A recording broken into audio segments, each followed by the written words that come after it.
Hi, my name is Alex Fensky. I'm the lead agent for the Chicago Southland Homes team and the team leader for Keller Williams Elite. And I wanted to answer a common question today, which I get a lot. Should I join a team? Well, there is no one answer, but I wanted to walk through some of what a team provides for the agents that are on it that the agent wouldn't get if they weren't on the team. That way you can see a good summary of what it is that would be in it for you. And so I want to use a model called the 5 pillars of value in order to explain that. So the 5 pillars of value, I'm just going to draw, they're not going to be great pillars. We're just going to start with pillar number one. This is just a little bit of value. See, that's why it's small. Pillar number one is personality. Sounds pretty weak, right? But honestly, if you were joining a team, would you want to join a team, an organization that was led by somebody that you didn't like, that you didn't want to follow? Well, no, of course not. So there's something to be said for joining forces with someone who's in the industry that you're in, who's well respected, has a good reputation, somebody that you want to mimic your business after, and so someone you would choose to follow. And so the first pillar of value that a team could provide to you is that it's led by someone that you would choose to follow. And so I'm just going to write a P above that one. That stands for personality. Now, if that's all the team offers you, it's not worth very much. A team that only offers that would have a really hard time attracting agents. And if they were able to attract them, they'd have a hard time keeping them. So at that stage, a team's not ready to be a team. The next pillar, though, that was a little bit bigger.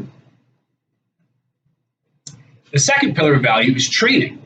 Now, at Keller Williams, this company provides world-class training. And by world-class, I mean it's been ranked #1 best training company in the world by Training Magazine, placed into their Hall of Fame.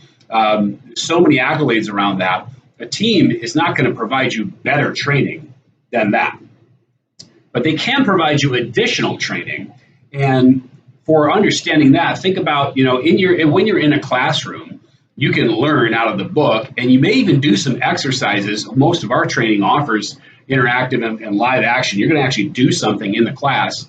And yet, when you go back to go to your day-to-day work and implement that, there's still going to be some gaps where the rubber meets the road. And so I like to think of the training that a team provides as additional training about implementation and customization of all the tools and methods and techniques that you can learn in the classroom. They're already plug and play, ready to go, pick it up and use it on a team. And so the team providing training is a bit more value. They're also involved with training. You could also consider this to be coaching and accountability, just general leadership, active leadership, where the team, through its lead agent or maybe through other agents that are in leadership roles on the team, are providing you with valuable training, coaching, and accountability around earning your income. That'd be the second pillar. But still, these are not very high pillars. There's something. But if that's all a team provides, there's a lot left to be desired.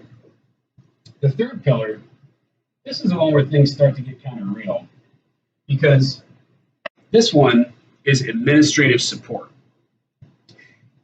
Before a team brings on any other agents to help create more sales, that presupposes that agent has gotten to a point, that the lead agent for the team or the team owner has gotten to a point where they've got more business they can handle. But before they go and add more agents, what they need to add is back office support, an operations team, people who are going to do all the database management, run the marketing, prepare all the client files, report all the compliance to your office to get paid.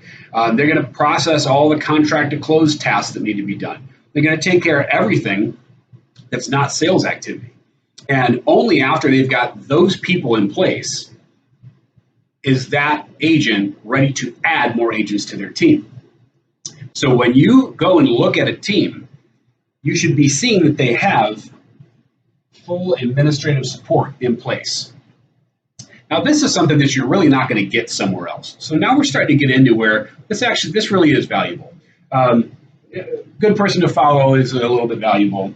More training, more coaching accountability, that's valuable, but may not be enough to inspire you to join a team. Full administrative support where all you have to do are sales activities, Yeah, news for you. The highest dollar producing activities there are sales activities. So the more time you spend in those, the more money you make. And you don't have to pay these people, you don't cut their checks, you don't pay their salaries.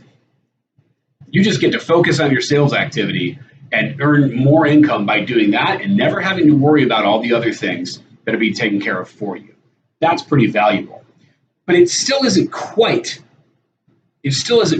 there for us to be able to run a sustainable team model that results in growth and profit for the team, as well as increased income for the team member beyond what they could earn on their own. And that's where the fourth pillar of value comes into play. That is called leads. This entire business is driven on your ability to generate and convert leads. And no matter what your goal is, as big as it is, you can always accomplish it if you can just generate enough leads in order to close the number of deals you need to close in order to reach that goal. If you don't have the leads, nothing else matters. There's nothing else you can do to hit goals in real estate if you don't have that. Well, turns out that's a pretty competitive field. And generating leads is one of the most common challenges that agents encounter as they're building or especially starting a real estate business.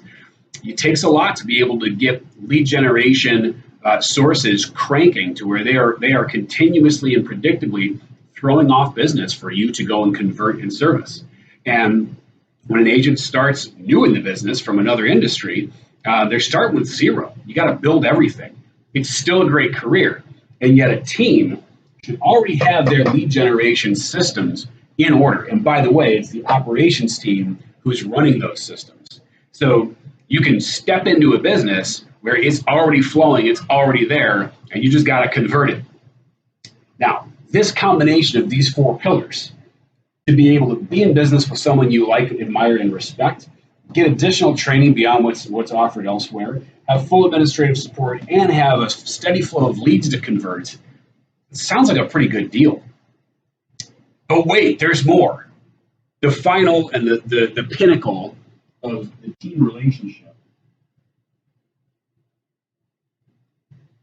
is appointments.